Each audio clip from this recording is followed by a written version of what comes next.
TikTok challenge and another warning for parents. Authorities in western Pennsylvania say a teenager is lucky to be alive after trying to breathe fire with isopropyl alcohol. The teen is now in the hospital intubated with serious burns. Parents are being urged to pay close attention to what their children have access to when it comes to household products. ABC's Sophie Flay. The teen is hospitalized and intubated with serious burns.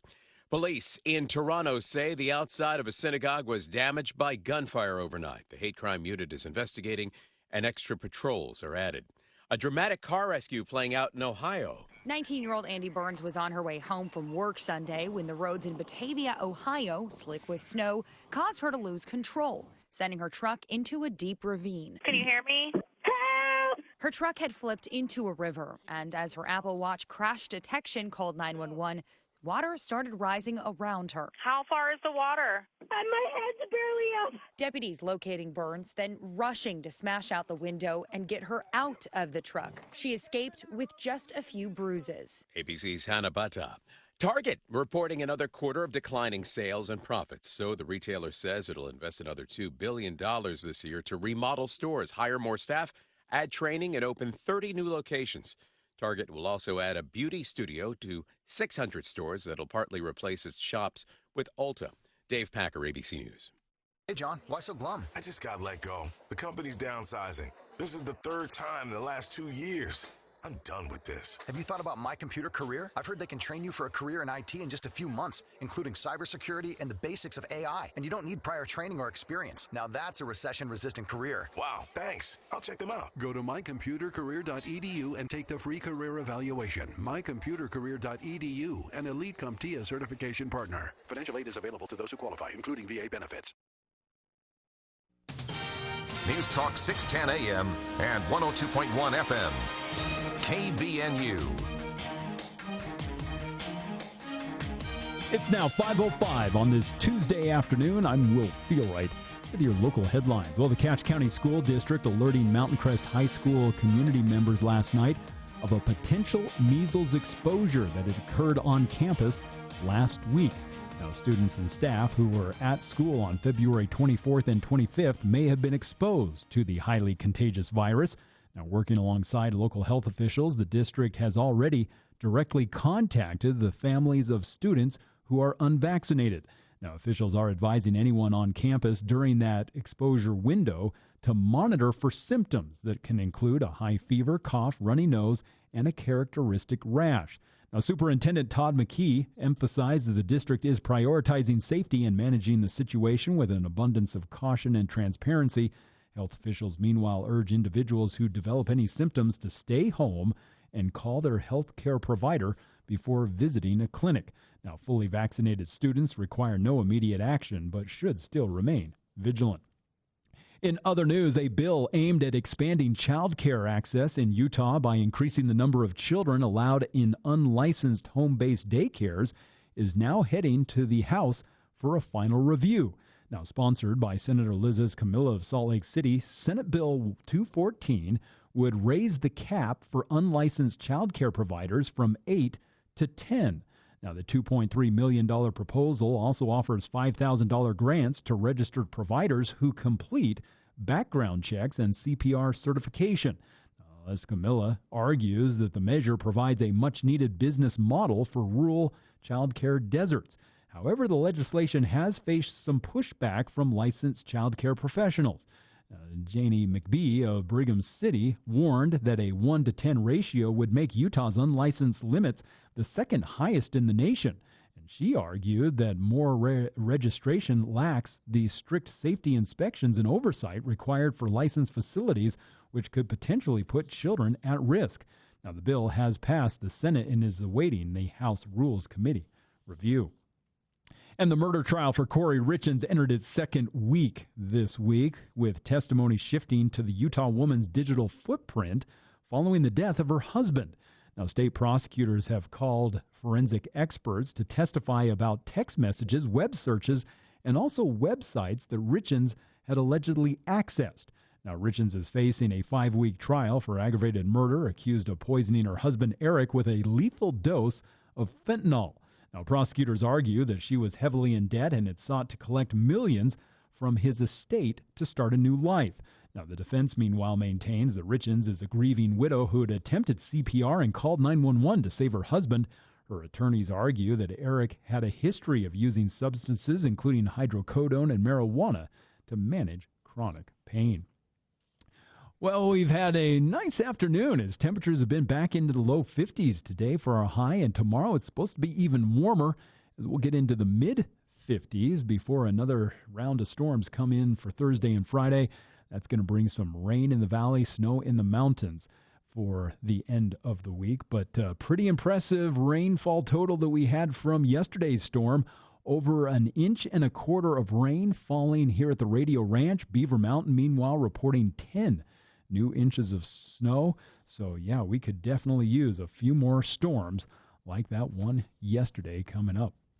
And KVNU weather brought to you this hour by Dr. Keith Nilsson. You don't have to leave Logan to be able to get relief from knee pain or pain from sports injuries or arthritis. Dr. Keith Nilsson has 27 years of experience right here in Logan to be able to eliminate your knee pain. Get more information by visiting his website, drkeithnilssonortho.com. And with your KVNU local headlines, I'm Will Feelwright. KVNU News Time is now 5:08. This is Matt Robbins with Quality First Insurance, and we are now Alera Group. This is great news for you. Now you have more choices and strength of a top national broker in your corner with our local personal service. Every situation is unique. Now we can tailor coverages from deductibles and limits to risk management, so it fits you even better. Let's compare options and tighten your program. Same friendly faces, same local office. Call 435-752-0101. The newsmakers, the stories. Get it all here. News Talk KVNU 610 AM and 102.1 FM. I'm Jay Sallin, founder of Allen Law. My focus has always been helping families protect what matters most through meaningful estate planning. I've now joined forces with attorney mediator Chris Guyman of the Conflict Resolution Center and seasoned litigator Sam Goebel to form the Allies Law Firm. Whether you're planning ahead, resolving marital conflict, or facing a courtroom battle, we bring strategy, strength, and experience together under one roof. Because when it matters most, you deserve the Allies Law Firm. Call the Allies Law Firm today. We plan, we fight, you win. Aggie basketball is heard here. You know, there's a pride in this. KVNU is your station for the best game day coverage. With pregame beginning 1 hour before tip-off, play-by-play and post-game interviews and Aggie call afterwards. It's Aggie basketball on News Talk KVNU 610 AM, 102.1 FM, online at kvnutalk.com, and the KVNU mobile app, the heritage home for the Aggies.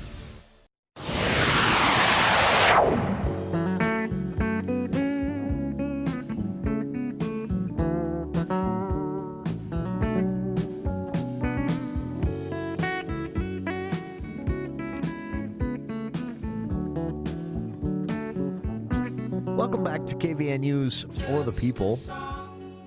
Hour 2 of today's show. 49 degrees here at the Radio Ranch at 5:11 in the afternoon. And this is so perfect because I think we could all use a little bit of a distraction right now. But it's the For the People Book Club with Craig Petersen here in the studio. And these are fun episodes to do because on this episode today, we're going to be doing something that we don't do as often, which is fiction. But this is fiction with a twist. These are not fiction. Or I'm sorry. These are both not fiction. I'm sorry, not fiction, thrillers. Yeah, We're usually talking about, a nonfiction book that's more, science oriented or history oriented, where you're going to really learn something big. And these types of thrillers, though, as to clarify again, as I misstated there, these are not fiction; these are true, but they still read like a spy novel. And they're exciting. They are as improbable as if they were fiction. These could have been fiction, and nobody would have said that's silly. That's even reading some of the blurbs about the synopsis of some of this author's novels. I remember reading through one, going, "No way!" And I went and looked it up somewhere else. I'm like, "Oh no, that actually happened." This is Ben MacIntyre, is the name of the author. He's written how many books? He's got quite a few. kind of along the same lines. Mm-hmm. He writes about espionage and criminals typically. And I want to meet him one day and say, what led you here as an author and as a researcher? But I'm glad he's doing it because this is fascinating stuff. The one that people are probably most familiar with because it got a lot of discussion at the time because of what was going on in American politics at the time. And I believe there was a sort of a documentary of sorts that was made based off of it, but it was called The Spy and the Traitor, the great espionage story of the Cold War. But he has, I'm looking here, and I don't have time to count them all, but he has, I believe, more than 15 different books, all of them true stories. And I would assume all of them took years to research. He's been at this a while. And what drew you to him? Well, the one I started with was Operation Mincemeat, and I happened to see that as a Netflix movie. So I actually haven't read that book. I watched the movie, but the other one, I thought Agent Zigzag was such a clever title. A couple of years ago, we did another one of his books. It was called The Napoleon of Crime, and it was about a guy around the 1900s who was a gentleman criminal who ended up stealing a famous painting and actually got away with stuff. I mean, he was a guy who was a crook, but he never hurt anybody, always treated people well. But he was a very, very accomplished criminal. And I remember we discussed when we talked about the Napoleon of Crime that he was believed to be sort of the basis for Arthur Conan Doyle's character, Sherlock Holmes' nemesis, Moriarty, Dr. Moriarty, yeah. Or Professor Moriarty, sorry. And yeah, but based on a true story. And that's a great title, too, The Napoleon of Crime. Agent Zigzag is one that, as I was, kind of prepping for the show today, this is one that, as I said, when you read through this and what the book is about, you sort of think, oh, there's no way, really? But 100% true story. Eddie Chapman. I mean, even the name sounds made up, right? And actually, of the two books, though, this is the more believable of the two. Really? Yeah. That is, honestly, this absolutely fascinates me. And most of his books are sort of centered around this era, right? I mean, that makes sense, though. This is going to be the era in which, clandestine operations and spies are the most used. The internet doesn't exist yet, so World War II, Cold War era seems to be where he centers most of his research and writing. But yeah, a fascinating author, and I guarantee I would put it this way: if you like spy fiction, just go read some of the summaries of some of these books, and remind yourself this is true, and you're going to want to read these guys' books. I love this too. Famous. International best-selling author John le Carre he's famous for his spy fiction, and he's got a blurb on most of MacIntyre's books saying, "I couldn't believe this was true." I make these stories up for a living, he says at one point, and this is real life. The subcaption of Agent Zigzag is the true wartime story of Eddie Chapman, lover, betrayer, hero, spy. And he could at the end of the book he suggests you could have said sociopath. Yeah. This guy was not a good guy, and was more, for the most part, concerned about his own survival and kind of played the side that would fit best his circumstance. Okay, so he wasn't wedded to the Nazi movement. No, not at all. Okay. Not at all. In fact, we'll get into why he did that. He probably had some degree of, he was an Englishman, by the way, had some degree of patriotism to England, but it was kind of tempered by what works best for him. Okay. And things turned out great for it. Let me just kind of start out. So the story starts out in 1939, and Eddie Chapman was a career criminal, and he had a group called the Jelly Gang, and it was called the Jelly Gang because they used a gelatinous substance to blow up safes. And they put this stuff on the safe lock and blow it up. Wow. And he did this time and time again. He was a playboy. He dated, most people won't remember the name Marlene Dietrich, but she was a famous actress of the 1930s, and he dated her. And finally, after he'd done a bunch of these crime spree things, the police kind of caught up with him, and he was living in England, and he had to flee. And the place that he chose to flee was the Isle of Jersey, which is in the English Channel. And he went there with his lover, and as part of the story, he's sitting in a restaurant, and the police are pursuing him from mainland England, and they find him in this restaurant. He's sitting there with his lover, and he literally jumps through a window to escape. And but later on, he's caught and imprisoned. But it's kind of interesting. He figures out that the police from the mainland, if they are to catch him, he's probably going to spend 14 years in prison. And so what he does is kind of a sloppy crime on the Isle of Jersey and lets himself get caught. Really? And the idea being that he'll only get 2 years for that. And so he'll end up getting 2 years instead of 14 years. That makes sense. That's smart. The problem with it, so they put him in prison on the Isle of Jersey, but unfortunately it's on like I said, on the English Channel. And so the Isle of Jersey becomes the only part of England that's ever captured by the Nazis. And so the Nazis take over the island, and he's put in prison there.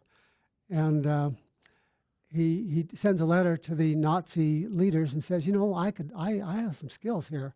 I'm a good safe cracker. I can do all kinds of things. I would be a really, really good spy for the Nazis.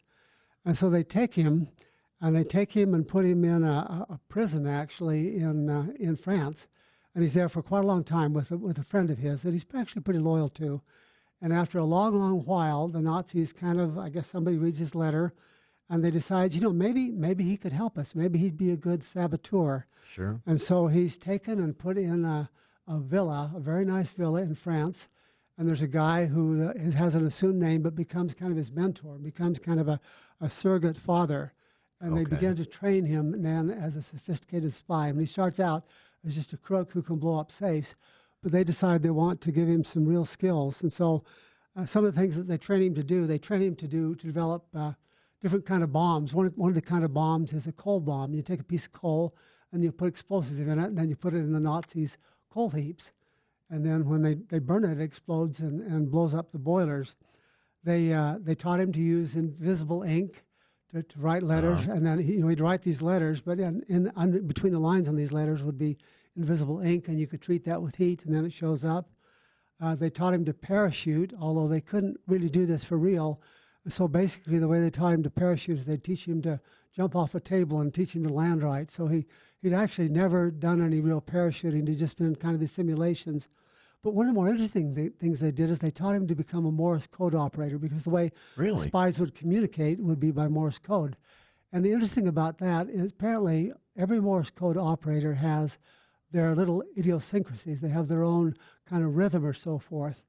And so they determined what his rhythm was, so that if he was sending them Morse code, they could determine if it was really him that's sending the code, or if it's, for example, he'd been captured and it's someone from the British government. Really? But they train him for months and months and months. This goes on for a long time, maybe as long as a year, and all the different techniques of being really a first-class spy. That's interesting. This is this whole idea of parachuting in as under the guise of being a German spy, and then immediately reaching out to the British intelligence and flipping and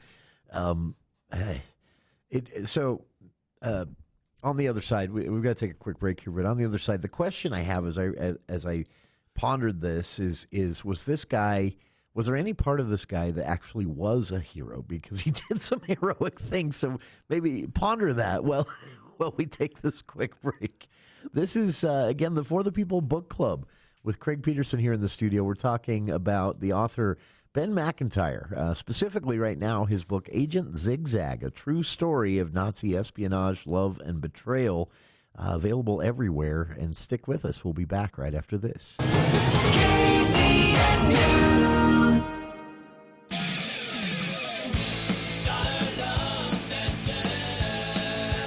We're here with Chuck, founder of Dollar Loan Center. Chuck, where do I find your nearest location in the Logan-Ogden area? Great question. The best way to find us is Google Dollar Loan Center near me, or go to don'tbebroke.com, where you can even apply online if you like. Well, I use ChatGPT now. I'm sure that would work too. The bottom line is it's worth the effort. We save customers a lot compared to other payday or title places, and we lend way more. We even give all new customers the first week's interest on us, sort of a free trial. There's no fee to apply, and they can keep this loan out for up to a year if they really need to. Dollar Loan Center lends up to $5,000 in minutes. Stop by in Logan, Ogden, or any of our 15 Utah locations to meet our real friendly staff. You can also apply over the phone or online at don'tbebroke.com. Licensed by the Utah Department of Financial Institutions. Subject to approval, limitations may apply. See website for details.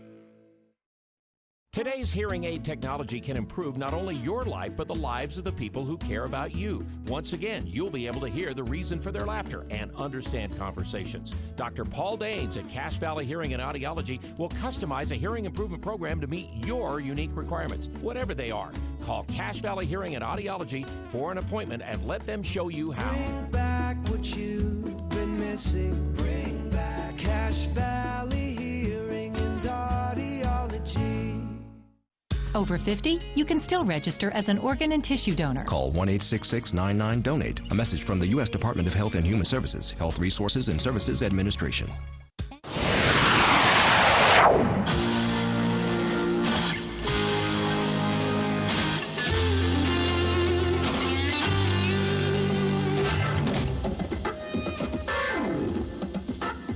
Welcome back to KVNU's For the People Book Club with Craig Petersen here in the studio. We're talking about author Ben MacIntyre. Specifically right now, his book, Agent Zigzag, a true story of Nazi espionage, love, and betrayal. Story of Eddie Chapman, a, quote, charming criminal conman and philanderer who originally spied for the Germans and occupied France. And after they parachuted him into Britain with a mission, he flipped and reached out to British Secret Service and said, "Hey, I'm here, and I'd rather work for you." But as you said, he could be described maybe as a sociopath, a person who maybe didn't really have a moral core, but if the money was good enough, if the notoriety was good enough, he would take some extreme risks. Yeah. Let me just pick up on the story. So in Great Britain, there was an airplane factory, and they made a kind of an aircraft called the Mosquito. It was a little fighter plane. It was all made out of wood, so it was very cheap and not very durable, obviously. Imagine crawling into one of those. But the Germans wanted to destroy this, and so what they did is after they had trained him to be a spy, they put him in an airplane and with a couple of guys, and they flew him over into England. And he has to parachute out, and he starts to parachute out, and he gets stuck. And evidently one of the German pilots has to kick him in the rear end to get him through the hole. And so he jumps out of the plane. He's never done this before. He ends up in a tree. He loses his map. Just everything goes wrong. And virtually the first thing that happens to him, well, actually he goes and turns himself into the police because he knows that he's not going to survive. What had happened, though, is the British actually knew he was coming. And the way that the British knew he was coming is a whole other story, because there's a wonderful, wonderful story about a German encryption device called Enigma. And Enigma was a very, very sophisticated device that the Germans were using to transmit messages. And the English got wind of this a little bit, and they set up an organization, and it was headed by a guy by the name of Alan Turing, who was a computer genius. And the British were able to decode this incredibly sophisticated device. And what that meant was that even though the Germans thought they were sending secure messages, the British were decoding all of them. And so they knew that, the Germans had sent this information that Chapman was coming, but so they were waiting for him. And so they picked him up, and he flips. He offers to work for the British. Of course, they're going to pay him for that, and sometimes he's paid incredibly well for doing this and lives extremely well. But what they have to do is, for him to continue as a spy, they have to prove that he's a successful spy. Okay. Now, remember, the object of him coming into Britain is he has to destroy at least part of the capacity of this aircraft factory. And so what the British do is absolutely ingenious. They did this on a couple of occasions in different ways. They actually recruited a stage musician. Really? And what they did is they faked the destruction of part of this Air Force factory. And the way that they did it is there were a couple of boilers there which weren't doing anything. So they blew those up, so they had an explosion. But beyond that, they created a whole fake debris field. They had stuff lying over the place. They had painted camouflage. They had painted airplanes being blown up and so forth. And so as the German reconnaissance planes flew over this at maybe 15,000 feet, they looked down, and the Germans became absolutely convinced that Chapman had destroyed this entire aircraft factory. Really? And so he becomes a hero. They're viewing him as being one of their greatest agents. And so what happens is he's flipped now. He's working now for the British, and they go through this whole elaborate thing with the airfield. But now he's got to get back to Germany. So what they do is that it's one of these things where he goes down to the coast, and there's a German submarine, and the submarine comes out of the water, and he goes out, and he gets on the German submarine, and he can't go directly back to France, so he has to go to Lisbon, Portugal, which was neutral at the time. And so he comes back, and as far as the Nazis are concerned, he is a hero. He's one of the greatest agents they've ever had. In fact, they give him the Iron Cross, which is equivalent of the Americans' Medal of Freedom. Sure. He is the only British person ever to receive that. That is so fascinating. they think he's great. They sent him there. He did exactly what they thought that he was supposed to do. Based on a complete fabrication. Yeah. And then for some reason, it's not exactly clear in the book, but they sent him to Norway. And Norway at this time has been invaded by the Nazis, and it's being occupied by the Nazis. There's a whole other story there, too, because Norway had a plant that was producing something called heavy water. And heavy water is important because it's instrumental in producing nuclear weapon or atom bombs, and the Nazis were trying to do that. And so he's there for a while. He lives like a playboy. He has a girlfriend in England. He has a daughter in England that he's never seen, actually. Wow. But he ends up with another girlfriend in Norway, and is living this kind of wonderful life. But he's there for a while, but then they decide they've got to send him back to England again, and he's got to do something. He's got another mission in England, and this one is also absolutely fascinating. He's back in London right now, and of course the British make it possible for him to get in. Sure. And this is toward the end of the war, and the Germans had developed a weapon which turned out to be just terrorizing the British. It was called the V-1 bomber. Oh. And the V-1 bomber was basically an airplane, a jet airplane that was located with bombs. And they sent something like 7,000 or 8,000 of these into England towards the end of the war. And the way that they worked is it had a little propeller on it. And the propeller wasn't being driven by an engine. It was actually being turned by the wind, like if you blow on something like that. But the way that it worked is the Germans would determine the airspeed. They determined how far it wanted to go. And so when the propeller turned a certain number of times, then it would turn off the motor and would activate the explosives, and that would cause the thing to fall. And it was terror-striking. They were referred to as the doodlebug rockets because it had this kind of sputtering sound. But the problem was, these things were aimed at downtown London. But the Germans wanted to make sure. They needed to make sure, because they didn't have good intelligence on this, to make sure they really were landing in London. So what they did is they sent Chapman back to England to see where these things were actually landing. And what he told them is that they're overshooting London, that they needed to shorten the distance. The reality was that they were actually hitting London. But so Chapman radios back, uses his telegraph skills, radios back saying these things are overshooting, you need to shorten their range. And so the Nazis shorten their range, which causes them to land, instead of being in London, in basically rural areas near the coast. Okay. And he probably saved thousands of lives because these things suddenly stopped hitting in London. That's interesting. So anyway, was he suspected? Is there anything about whether they suspected him for supplying bad intelligence? Well, what happens after this is this happens near the end of the war. Okay. So the war ends. So he ends up staying in England. But what happens is that he becomes kind of a liability to the British intelligence. He's he's gambling, he's drinking, he's doing all kinds of different things. And so basically what they do is they give him a 6,000 pound a year allowance, which was pretty good for those times. This was 1945. Sure. And a full pardon for any crime that he might have committed. And so he lives the rest of his life as kind of a minor celebrity. He actually remains friends with his German handler, invites him to his daughter's wedding. And so that's how the story ends. But he becomes a double agent and has some really significant impacts in saving British lives. It's amazing. This is, again, as we started, as a story that seems so fantastical it has to be fiction, but it is a true story, and author Ben MacIntyre specializes in this kind of thing in dozens of books. The book specifically here today is Agent Zigzag, a true story of Nazi espionage, love, and betrayal. Story of Eddie Chapman, criminal, con man, philanderer, and double agent in World War II, who is, as Craig just said, regardless of his reasons or lack of moral conviction, ended up saving thousands of Allied lives. We'll talk more about Ben MacIntyre with the For the People Book Club and Craig Petersen continuing here right after this look at the news.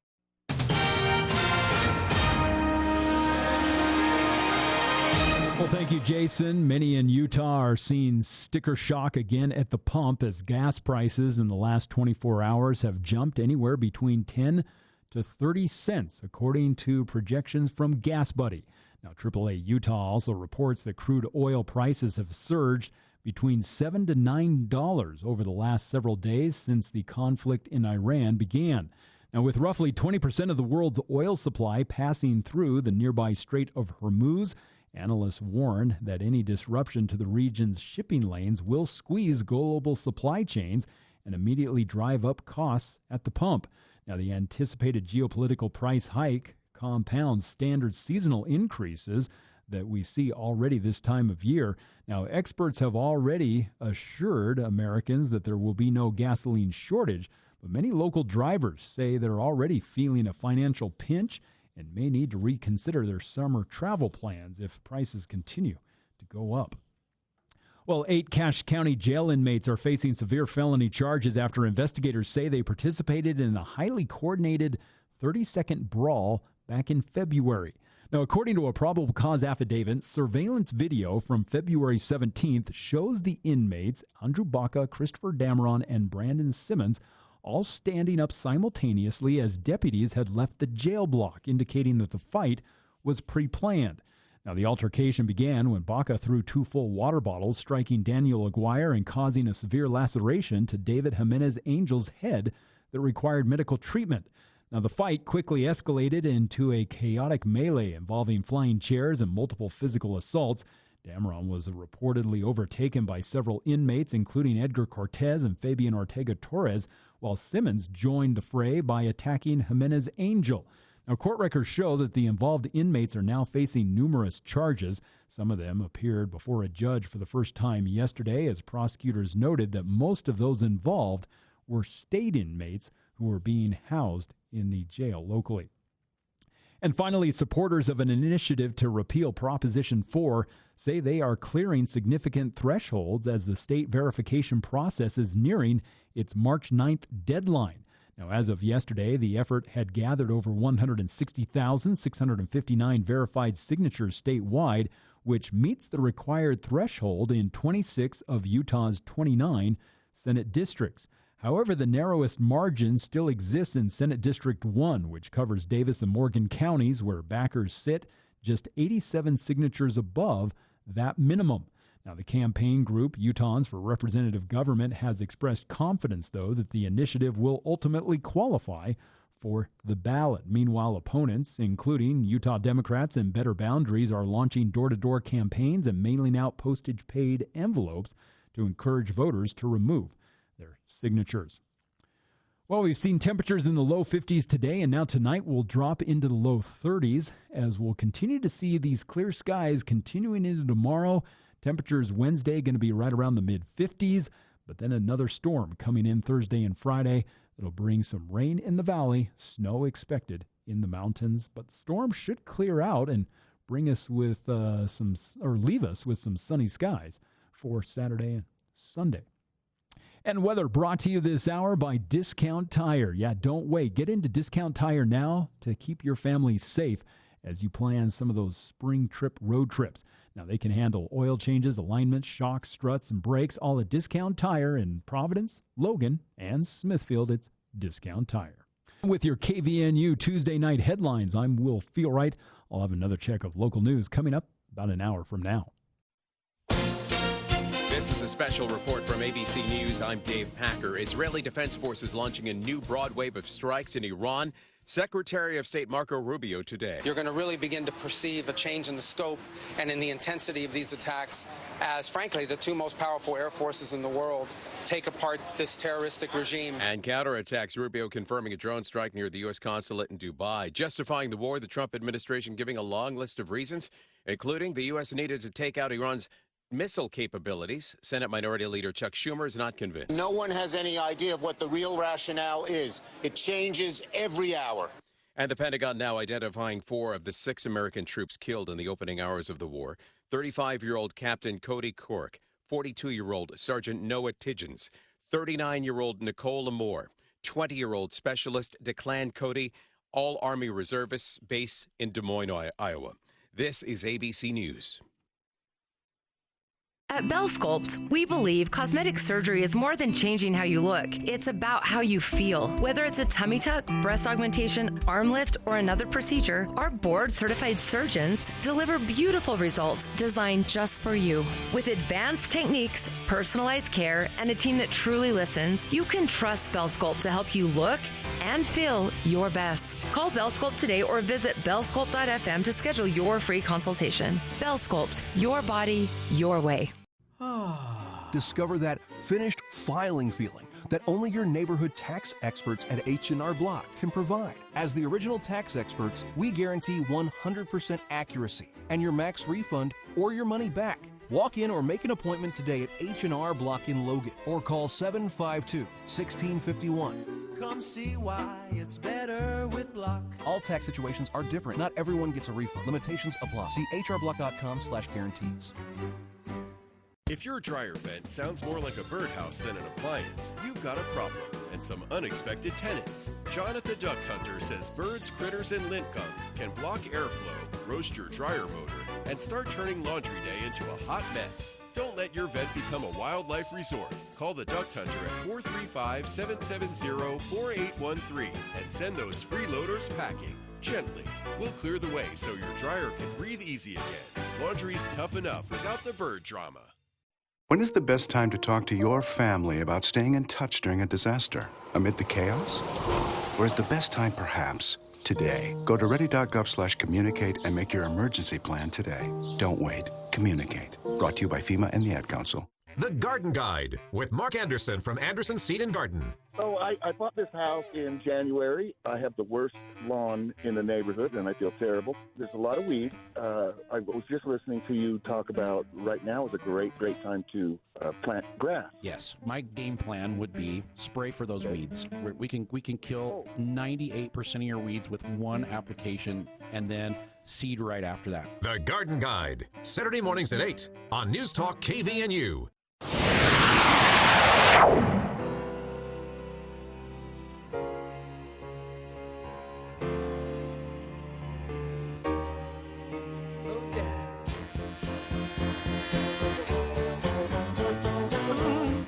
Welcome back to KVNU's For the People Book Club. Craig Petersen with us here in the studio.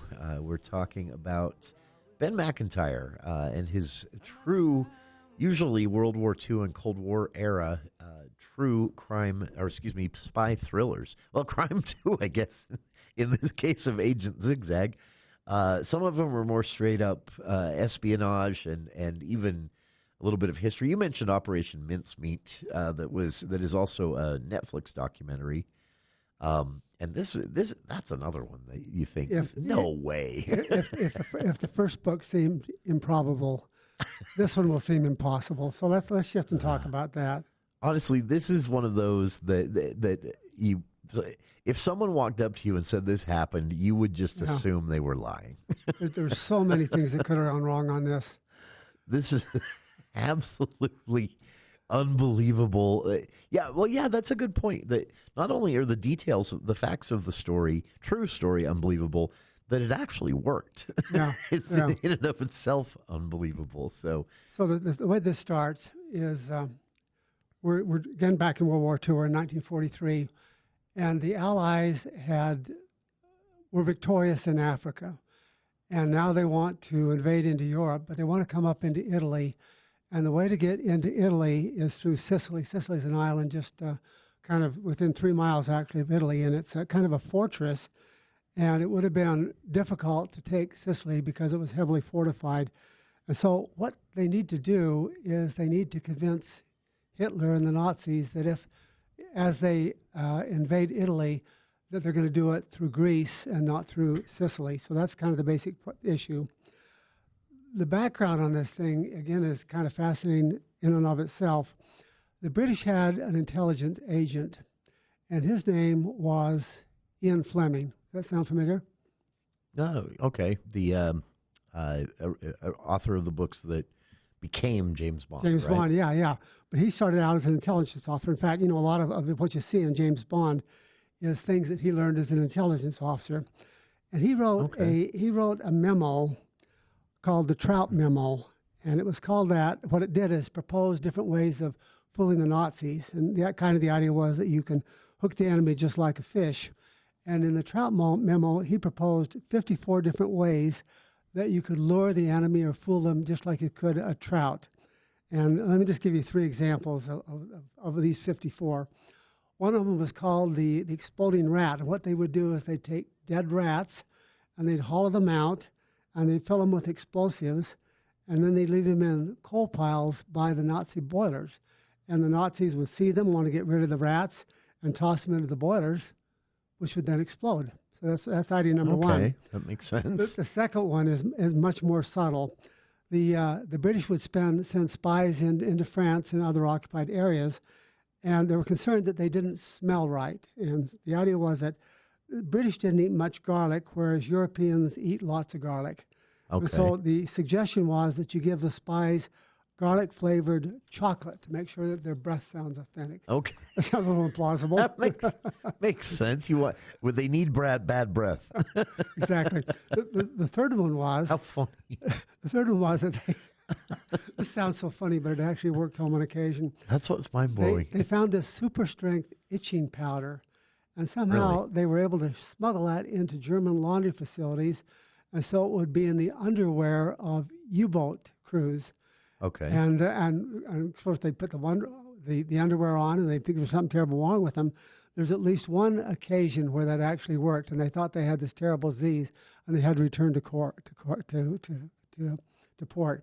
But the one that's relevant here is number 28 of these 54 was, why don't we use corpses as a way of falsely transmitting intelligence information?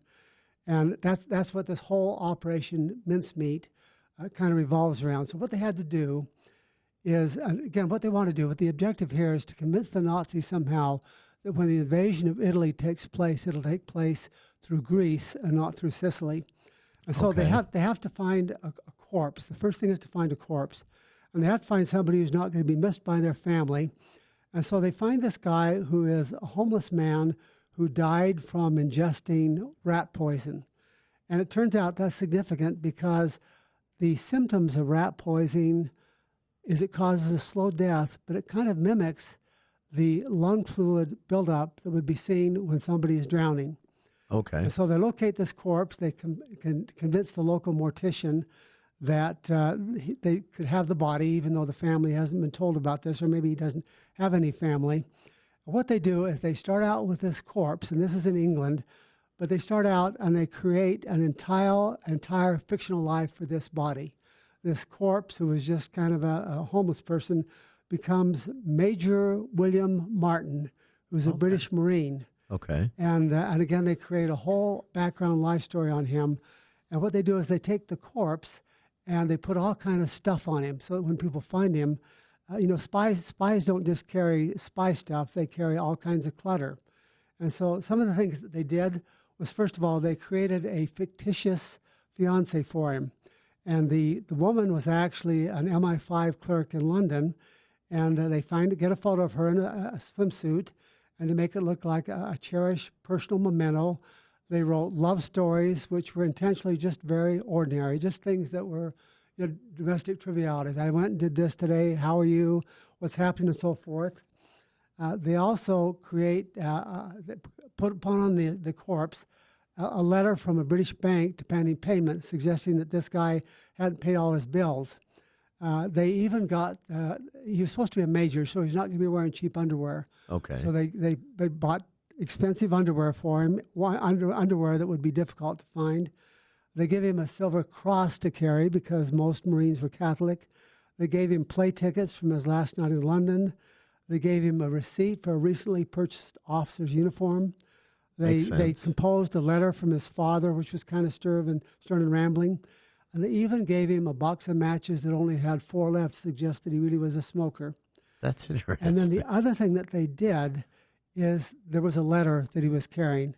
And the letter was a top secret letter, and it suggested that Sicily was just a ruse and that the real invasion was going to be it was going to be from Greece. Okay. So they put all this stuff on there so that the Nazis would find this letter. And they wanted him to be. They wanted this to be found. They wanted it to be found as soon as possible. What they did. So this all happens in England, and so they put the body in dry ice to preserve it, and they get a race car driver to drive it to a dock, load it on a submarine, and the submarine heads for the coast of Spain.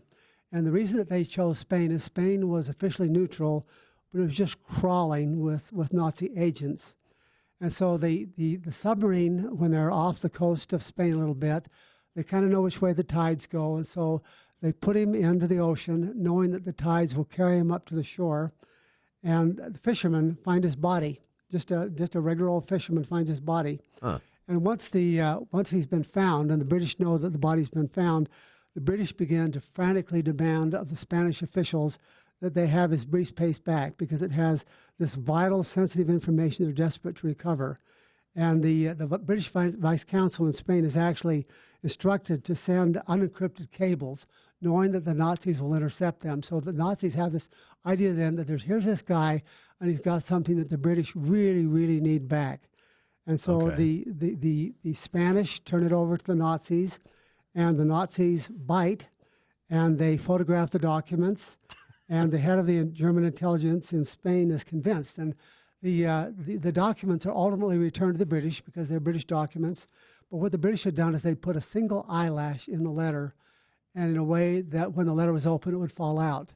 And so when they got the documents back, they realized that the Germans actually had opened it and looked at it. And so they knew their plan had succeeded. Yeah. And the documents end up being sent to Berlin. They're sent to a German analyst. But the interesting about that is this analyst just happens to be somebody who, although he's working in the German high command, he despises Hitler and he wants the Germans to lose. And so he passes the information up the chain, even though he realizes that it's probably not valid. The information gets all the way to Hitler. Hitler believes it. And he takes one of the Germans' panzer divisions, that's the tank divisions, and a division that was in France, and he sends them all the way to Greece, journey of 1,000 miles. And even when the Allies actually land in Sicily, which they do a little bit later, the Germans were so convinced that this was a diversion that they keep their troops in Greece for weeks, waiting for an invasion that doesn't come. And so what happens is that the Allies land in Sicily, but the German reinforcements and strength are in Greece. And so the incursion into Sicily becomes easy. And the analysis is that probably there were thousands of lives that were saved by this because the lack of German defenses in Sicily. That is fascinating, honestly. It's, again, like this, as a fiction, as a novel, this would be a good story in that way. It's even more fascinating knowing it's true. It's really true, yeah. It's really happened. In fact, this was made into a movie. It was in 2022. You can find it on Netflix, and it goes through the whole story in a very, very accurate way. Does it? Okay. It's kind of interesting. You know, this is called Operation Mincemeat. That's the name of the movie, is Operation Mincemeat. It's also the name of the book. Originally, this whole thing was called Operation Trojan Horse, but that sounds kind of dumb and kind of obvious. Yeah. In England at the time, mincemeat was meat that was just cut off and kind of thrown away or sold really cheaply. And so they called it Operation Mincemeat because this corpse was essentially meat or human body that really had no value. It was kind of being cast off. That is interesting. It's a fun movie. It's not a great movie, but it's an interesting movie. And what a story, honestly. Yeah. This is what he specializes in, too. I mean, I'm looking through some of his books here. I'm actually interested in this one. He's got another one called Prisoners of the Castle, about a bunch of prisoners of war that ranged from all different class structures of the time, from the wealthy to the most poor, and they were just stuck in this castle in Germany for a year.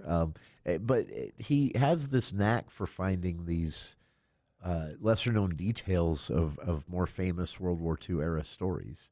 One of the things with the other one, Agent Zigzag, I mean, he wrote the book in 2007, I think. A lot of that material had remained classified for 40 years. So, finally it all came out. On Operation Mincemeat, there's one other little part of it. That story, which is kind of a grim, gruesome story, was actually turned into a musical in 2024. Really? It's what a thing to turn into a musical. In fact, I have a friend, Richard Iyer, who's back in New York right now, and just by coincidence, totally by coincidence, actually went and saw the musical. Really? Yeah. What do you think? He actually wasn't too fond of it. He wasn't.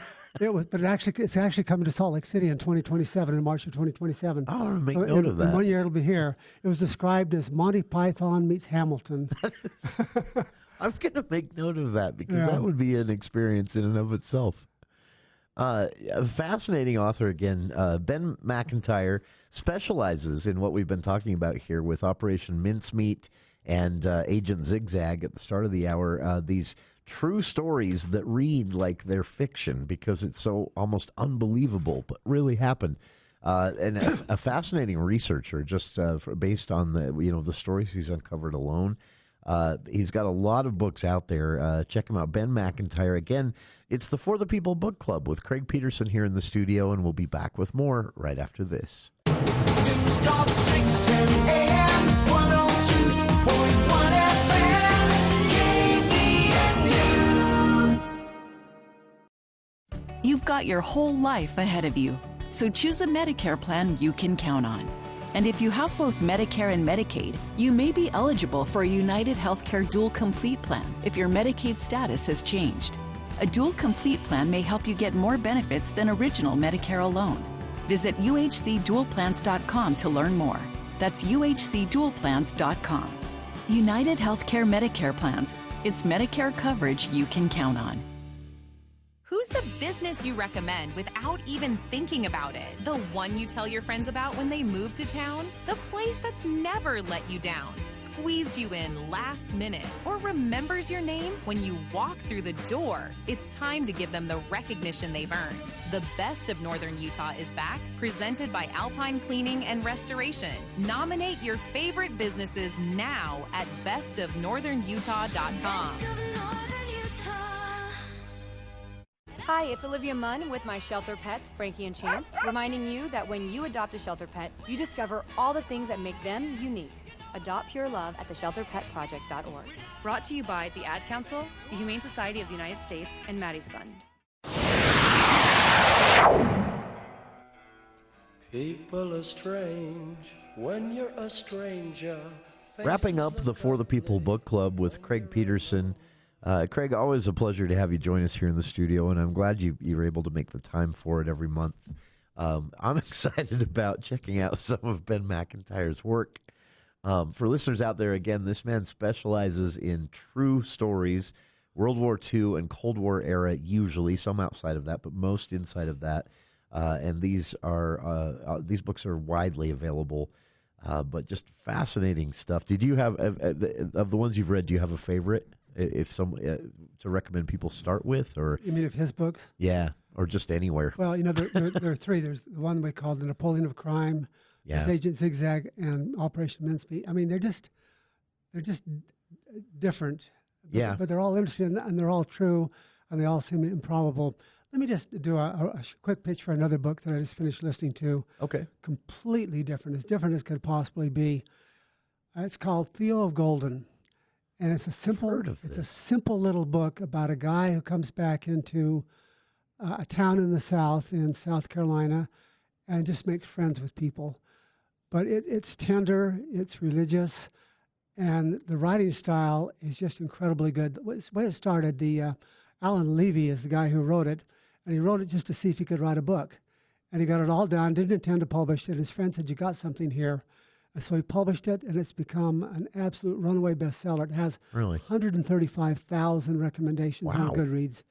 But if you're looking for something that's uplifting and has some of the best prose that I think I've ever read. Really? And you ought to listen to it because the guy that does it does the dialects. And so the hero is from Poland. What's the author's name again? Alan Levy. Levy, okay. He spent some time as a lawyer, but now he's kind of a songwriter and a musician. But you'll come away from the book, I think, just feeling good about people.